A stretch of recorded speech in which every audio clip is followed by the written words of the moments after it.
Oh, well, we're about to whip up something so delicious. You want to keep the Tupperwares nice and close for some takeaways. Chef Clem is in studio, and today it's all about that warm, hearty dessert as we celebrate World Bake Day. And today it is all about the Malva pudding, and he's putting his own little twist to it by adding some poached pears. I love that. Yeah, baking's really special, especially with the season changing. A nice warm pudding is amazing. But I like when you get to I think gifting someone is quite nice, but when you make something, when you bake something for someone, it's even more special. Very special. So this is definitely one to bake and to share with someone. And what's nice and easy, we're using the Woolworths Malva kit, which is so simple, so easy. It's got everything you need. You just add the wet ingredients. Right, yes? It's just eggs, apricot jam, milk. That's you. Everything else is already there. So we're using pears because they are in season and they are just delicious. You know, get so many different varieties. But we're going to poach these today. Okay. And I've already peeled them for you. I've done the hard work for you. You've done the hard work? I just need you to halve them, and you can go from the stalk to the bottom. There we go. And yep, that's nice and easy. You can poach them whole as well. But obviously, if you're going to be halving them, they're going to poach in a quicker time. Okay. Great. So while you're doing that, I'm going to get cracking on my mixture. So milk and... Some of them are a bit bigger than the other, but hey, we do not judge. We don't judge. It's fine. It's okay. So milk and egg goes in, and obviously apricot jam. So I'm going to break up the egg first, so I don't need to do too much mixing.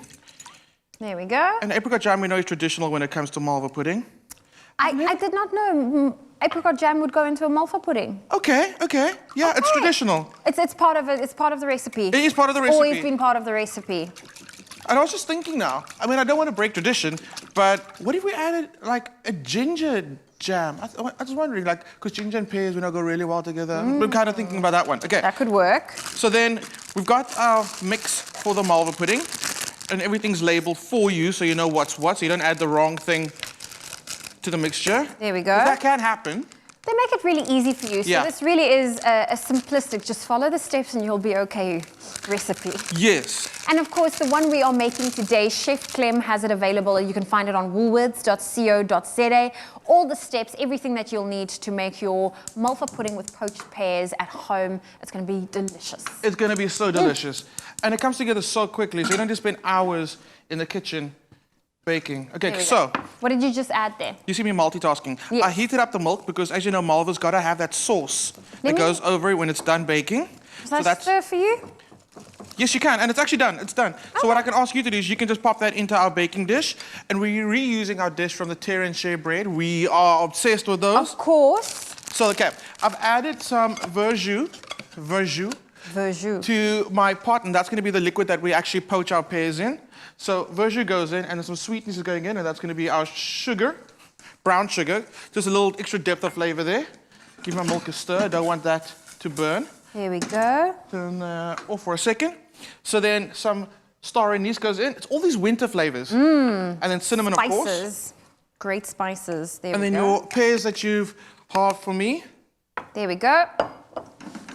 Pass them along. You can add a little bit of water to this as well. That one's very small. Okay, that'll be my snack. I'll keep that for just now. Okay, pears go in. There we go. And you can pop a lid on this just to make sure that all that moisture gets into the pear. You don't evaporate that moisture, and you end up with dry pears. You don't want that. Keep an eye on that. Then, in your milk, for that sauce that we're going to make that goes over our Malva, is butter. And that's the best. I mean, there's nothing worse than tucking into a Malva pudding and it's a little bit dry. Oh no, that's so sad. I've had one of those before, and I'm like, no, this is really not how Malva pudding should taste. So the mixture that goes over the sauce, it actually says Malva sauce mix. Again, it's labeled for you, so it's done. You cannot mess it up. You can't. So butter and milk's doing its thing.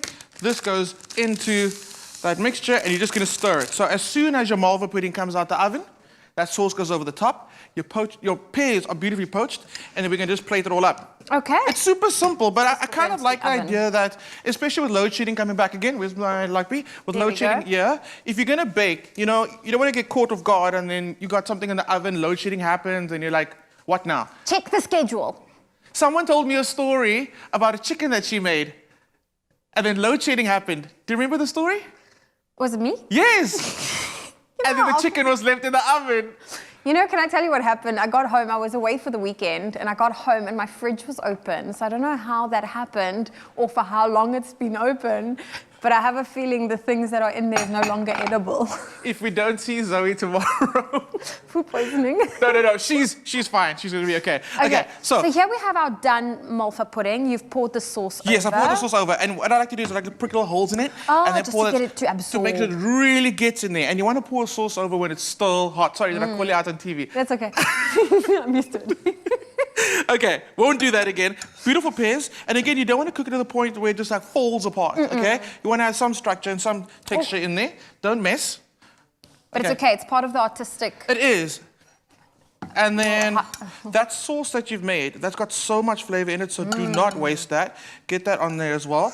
What you do want to do is, if you have any left, I actually just keep them. I freeze in little ice cube trays, and then when I need to make like amazing cocktails, I use that sauce. You use that sauce? Oh, that's stunning. It's so delicious. And it'll be great in winter. So you're going to add a little bit over it? A little bit over. There we go. I mean, obviously you can get some custard and serve the custard with this. Oh. Look at that. This looks like it's ready for a magazine shoot. It's actually too pretty to cut into. Ooh. It's so intense. Those fragrances coming through, the aniseed. What else do we have in there? The cinnamon. Cinnamon. I want to say it smells like Christmas, but our Christmases don't really smell like that. But it smells like a good South African winter. There it is so amazing. Look how beautiful it is. This is so beautiful. Well, if you would love to recreate your Malva pudding with poached pears like Chef Clem just showed us, the recipe is available for you. You can find it on woolworths.co.za.